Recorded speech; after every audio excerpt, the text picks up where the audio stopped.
What's going on, y'all? I'm David with RV Family.Life. I've lived in my RV for 2.5 years, traveling the United States, and we are currently staying at the Thousand Trails / KOA Little Diamond in Washington, close to Newport, Washington, and a little bit, 30-something miles to Spokane, Washington. Well, let's check out this RV park / campground. I give it all those honors. It's almost an RV resort, almost. It's got some pluses, it's got some minuses. Let's start with the bathhouse. Watch, I'm walking down the path right now to the bathhouse. Now, this is an older campground. I think this campground is over 50 years old, based on some stuff I've seen in the clubhouse.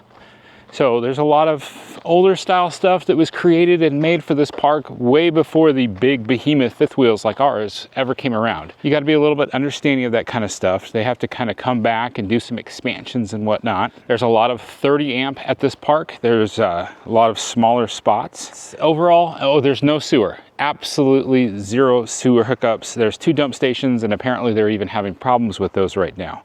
So we will elaborate on all that. But first, let's just start off with this bathhouse. You see those windows right there? Well, at night, when the lights are on inside of there, you can see straight inside of there. And then the way that they're arranged, you've got 2 showers with a shower curtain kind of blocking off the area where you would change. And the shower curtains are too small, leaving gaps on the side. Let's go take a look inside and I'll explain to you what the problem is. Now, somebody's got a habit of leaving this door open. I don't know if that's just for the air, but if you can see right through those gaps right there of the only sit-down toilet in the men's room. Yeah, I was in here using the toilet just yesterday, and a gentleman comes in here to go to the bathroom with his dog, leaves the door open while he's doing his business, then walks out and leaves the door open again. And I'm like, looking through these cracks right into the outdoors thinking, did you seriously just leave the door open? At any rate, here's the window, which if it was closed, it's foggy, fuzzy, I don't know. It stops you from seeing in. But oftentimes they've got this open for the ventilation. And that area right there is where you would change. And this curtain doesn't quite handle the job.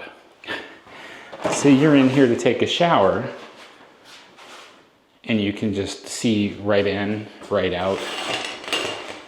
For me, it's not that huge of a deal, but I like to try to maintain some level of modesty, but I don't know. That just kind of bothers me. I think that they need to figure out something here that will stop anybody from being able to see anybody, because that just sets everybody up for an inappropriate, nobody wants to feel that way. Not if you're the one seen or the one person seeing somebody. So they need to fix this. I see that as a bit of a problem. You got 2 showers in here, definitely not on-demand hot water. Something's wonky as well with this. I took a shower in here and it's like, it's either burning you so hot or just a little bit kind of way too cold. So you have to be very careful. That might just be on this one. The parts inside the handle may be wore out and need to be replaced. I also notice it's like, that shower is bigger than that one. The shower curtain works pretty good. This shower curtain does not. And then while you're changing, you've got a bench here and the hooks, and it reminds me of older school showers. I understand that. They just need to figure out, this can't be like this. Something's wrong with that. Okay, enough about bathhouses. There's 3 or 4, and they're pretty much all the same. I think the one down by the main entrance is a little different. But they do get out here at least once, if not twice a day, to clean up. We were blessed to get a pretty good size pull-through spot up here that was pretty much right by this bathhouse. That's been a blessing. So this park, like I said, it's a KOA / Thousand Trails. Based on what I saw yesterday at the clubhouse, they had some kind of a remembering 50 years of Thousand Trails, 1969 to 2019. And then it had the name of this park on it. So I don't know if that means this park's been here for over 50 years or if just Thousand Trails is 50 years old. Thousand Trails started in the state of Washington. This is where it all began. Now from what I saw, I also don't think that this was always a KOA. I think that came later. I think that probably at some point when they were trying to figure out how they could make some more money, they divided this park in half. All the spots that are up front, made those a little bit nicer, And if you want to stay there, you're going to have to pay, I don't know, $40, $50, $60 a night because it's a KOA. From what I've seen, they're not that much nicer. I don't think it's really all that worth it other than the fact that it puts you closer to the amenities, like playgrounds, gaga ball, swimming pool, indoor hot tub, the clubhouse, dog park, a lot of that stuff. That's all up at the front pretty much, and it all has labels on it like it belongs to KOA. But if you're staying here even as a Thousand Trails member, you get access to all of it. So let's take a look. This is our spot. This is 110. Nice long pull-through site. Now, when we came through 6:30, 7 o'clock at night, we were really worried we weren't going to be able to find a spot that would work for us. We went around a couple of times, tried backing into one, but I was struggling. People assume because I've been doing this for 2.5 years, I'm good at backing in. I am not. Don't let that fool you. Tanya really liked this spot. It was a little awkward though. We wound up having to do like a 5-point turn down there. There's an actual road right there, which if we would have been given better directions from the map is a little wonky. We would have just come up that road and we would have found this. This would have been the first site. Would have been great. It's also only 30 amp. It has a 50 amp, but it's like taped off. The gentleman, just family actually, right past us, just pulled in. That spot is way too small for us, and the park has put a brand new 50 amp hookup on it. Now, why on earth did they put the 50 amp there? I get it. You know, if this one's okay, you don't need to make any changes, just go make a change. Well, you know, it's appreciated that you guys are doing a little bit of upgrades here, but I would have planned them out a little bit. I would have maybe taken this equipment over there and put the 50 amp here. Just my thoughts. Somebody's just not thinking that through. But when you're looking at the map, there's this road when you're coming into the area that I'm like, I can't find the road. Well, it's this blocked off over here. And you see where there's like a sawhorse kind of thing. That's completely closed from both sides. So we wound up coming into the whole camping loop backwards, making a lot of the spots that we saw not work for us because they were facing the wrong way. The roads are pretty tight. Nothing is marked as a one-way, so you could totally meet somebody going the wrong way. That could be not very fun, but I'm not sure what happened here, but most of the dirt going down this old road is all very loose and dusty. I don't know at what point they closed it, but at some point they just basically said, we're not going to maintain this road anymore, close it off. But they didn't remove it from the map. So here we are, looking to go up that road and then find out we're going backwards. I've seen where people have commented that this is their overall favorite Thousand Trails. And I will say that I'm enjoying my stay here. You know, obviously there's no sewer connections, so it's a lot of extra work for me to haul shower water and dishwater down to the dump stations. That's true. But coming out here to walk Daisy in these woods, like it gets really peaceful and quiet and you can only hear the wildlife and the breeze. It's a real blessing to be back in here. So I've enjoyed that. Some things could definitely be better taken care of. The indoor hot tub, we haven't got a chance to get into it. I'm hoping maybe we can get that done today. I would like to go sit in that hot tub. It looked really good. The pool looks nice, but it's not heated. A lot of times Thousand Trails parks don't have heated swimming pools. We have seen them. Maine, Moody Beach, they had a heated one. You could tell because we would be going over to the pool, it'd be 50 degrees outside. People would be over there and there'd be steam rolling off that swimming pool. There are some dumpsters sporadically placed throughout. Thankfully, this one was nice and close, so we haven't had to go too far to take care of our trash. That's been a blessing. Here's an example of kind of a smaller pull-through type spot. I think that this is essentially 2 spots right here. This one up here doesn't look like it's been used very often. I guess they consider that a spot and maybe they just kind of abandon it. But you've got your 2 water spigots here and then this shared power.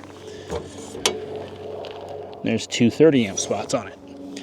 So what can you tell me would be a struggle? I'll give you a moment to guess. Think about where you're putting your RV in conjunction with this power box. I saw that on a lot of them. I don't have an extension cable. I got my 20 feet and that's it. So if the power isn't traditionally where I need it, then it probably wouldn't work for me. So that puts a lot of these camping spots in this park would not work just based on the power is not in a good spot. They mostly have picnic tables and some kind of a fire ring. Like I said, this place totally earns the qualification of campground. This feels like a proper campground. I've enjoyed that. Now there's an area back here called the group camping area. Let's go take a look at that. We're not allowed to camp there, but you can walk through it. I thought it was quite interesting. As I was heading for the group camping area, I just noticed this. It's kind of a pull-through spot. There was somebody in here with a big fifth wheel. This would have worked. That power post back there would have been lined up just right with our power. The water might have been a bit of a stretch, but I've got some extension hose I could have used. I love the buildup for the fire pit back there. That's cool. Yeah, another 230 amps. So why is there 230 amps? Do they consider this 2 camping spots and somebody's basically just merged them into one? But this is the group camping area. Like I said, they've had it closed off. Nobody's supposed to go driving through here. But they've got a huge pavilion with some cool old barbecues I'd love to show you. While I'm walking back here to this picnic pavilion type thing, tell you a little bit about the lodge. Lodge is pretty nice. They've got, it's open till 8 o'clock at night. Plenty of seating in there, tables, couches, a bunch of benches along the sides. I love the style of the building. Looks like it had like a teen hangout area in this little loft type thing, but they've closed it off. It's kind of neat. I like the architecture style of everything. There's 2 pool tables, 2 foosball tables, and a ping pong table, checkers, chess, tic-tac-toe game, and then a bunch of board games. There's a TV, but apparently they don't want anybody using it. I'm fine with that. It's a nice little place to escape, to get away. There is a smaller playground right there, and then just down the steps is a small lake. I think that's the Little Diamond Lake, because we're a few miles away from Diamond Lake. If you've got paddle boards, kayaks, whatever you want to bring out there, you can go and you can paddle around. It's a really nice look. I like it over there. That's where the pool is, and then the hot tub is inside the building. Just you can't walk over to the clubhouse. You have to like go outside the building and around. I've seen horseshoes. I think I've seen horseshoes in 2 different places. There is a nice gaga ball pit. Bigger playground up towards the front where you first come in. There is a Camp Canine. Like I said, it's a KOA park as well. So here is the picnic pavilion. It's called Barbecue Number 3. So all this stuff is, somehow you have to be a part of a group. Maybe make some big group reservation to be able to come back here. There's some horseshoes back over here. There's a big group fire pit. But yeah, I was fascinated with this. And I'm like, number 3. So I found barbecue number 1. It's abandoned back behind the lodge. Like they put a old broken lawnmower back there and put some yellow tape around it. But then from there, they just forgot about it. And then it doesn't look anywhere near as good as this. This actually looks cleaned and maintained. These are kind of cool. Like you can put some charcoal in there and grill. And down here, you can basically smoke or bake. Put your fire down at the bottom, and then it's got a chimney out the back, and then put some meat right up here in the top. And then there's a bunch of these going all around this little island kind of thing. Now there's not one there. So two of those little oven styles. Yep. I thought this is pretty cool. I wanted to share this with y'all. Not sure exactly what the circumstances are that you would come up here. Maybe this is part of the KOA type thing. You know, you got a group of 20 campers that wants to rent something. They get this all cleaned up for you and come have a huddle or a rally or something over here. That'd be pretty neat. And these trees, oh, I love it. Being from Texas, down by the San Antonio area, trees don't generally grow over like 20, maybe 30 feet tall. These things are behemoths. Absolutely beautiful. They got different kinds of pine trees back in here, and then there's some others. I think we saw some birch. We've seen some cottonwood seeds blowing around in the air. Loving the trees in this area. There's the horseshoes. There's a laundry room here that has been closed down per the county, I think it was. Something in this general area. A health inspector basically closed them down because their dump station area, the septic system, is overflowing and bubbling up. So they've shut it down. Now I've gone to the dump station. There's 2 of them. One's a little bit uphill.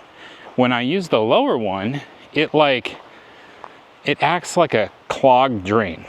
You fill it. Thankfully at this point I'm just filling it with shower water, so there's a bunch of body wash bubbles coming back out. Kind of a mess. So I started using the one that's a little bit up the hill without any problems.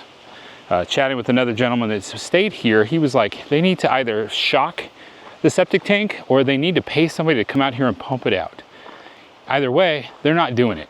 They're just slapping the sign on the laundry room and be like, sorry, we got no laundry room here. You can look in there and it looks like a pretty big, good-sized laundry room with nice new equipment, but they're just not doing anything about fixing that situation. Another negative would be the map. Like I said, it doesn't tell you one-way streets. Like, do you feel this road is a two-way street or a one-way street? This is actually pretty good size. There's some tighter squeezes back here, but nothing says only go this direction. It's the Wild West out here. You don't know which way to go. Sure hope you don't meet another RV as you're trying to traverse these roads. As I've shown you, some are 30 amp and some are 50 amp. Nothing on the map will tell you that. The only thing you'll see on the map is green for 1,000 Trails, yellow for KOA. Not really impressed with that. A lot of the 1,000 Trails parks have that all very well defined. So why on earth they can't get it defined here, I really don't know.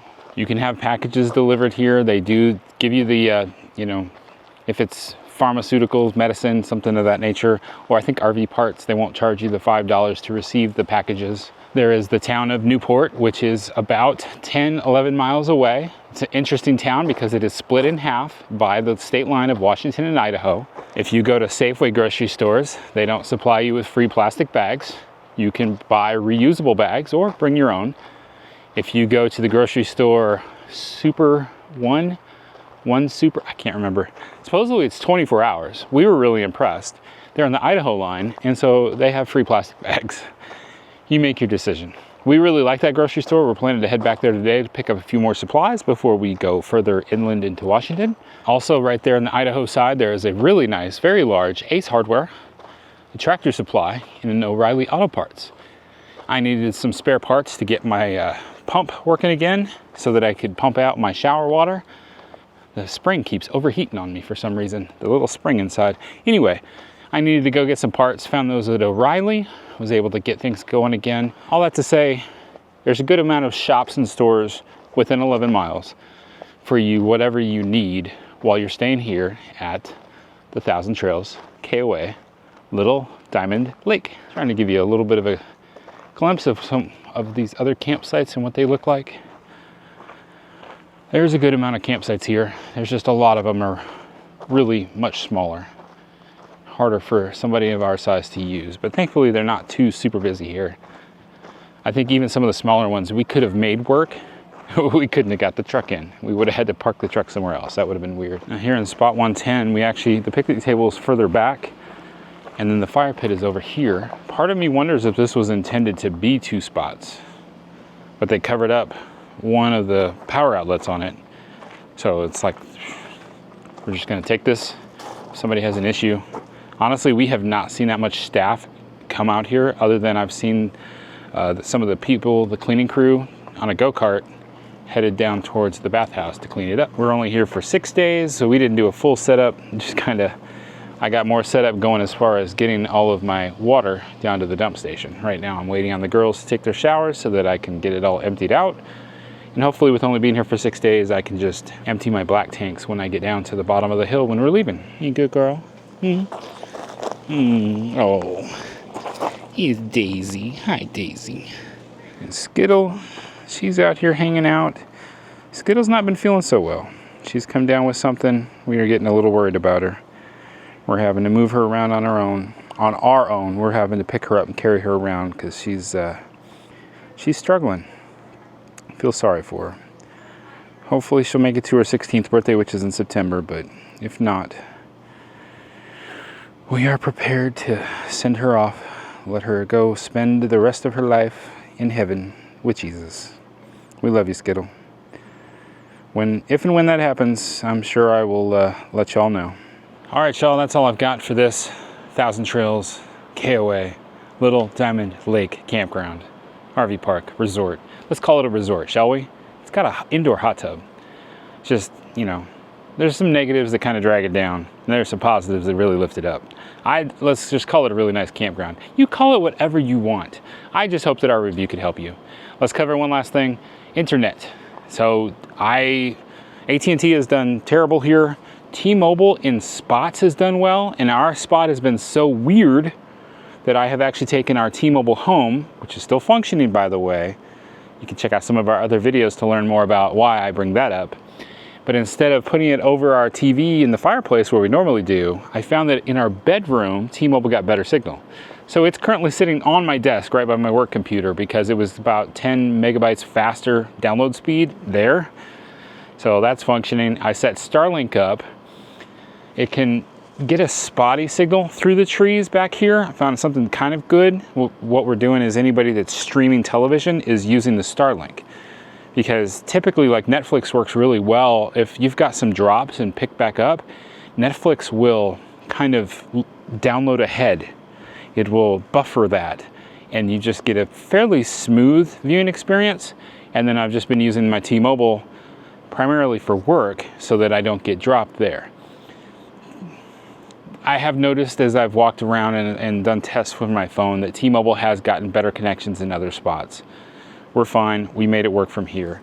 Haven't had to try any testing with Verizon, so I couldn't tell you how that was here. All right, thank you so much for watching our video. We want to remind you that life happens. Don't let it stop you. Get out there and travel. Stay fresh, cheese bags.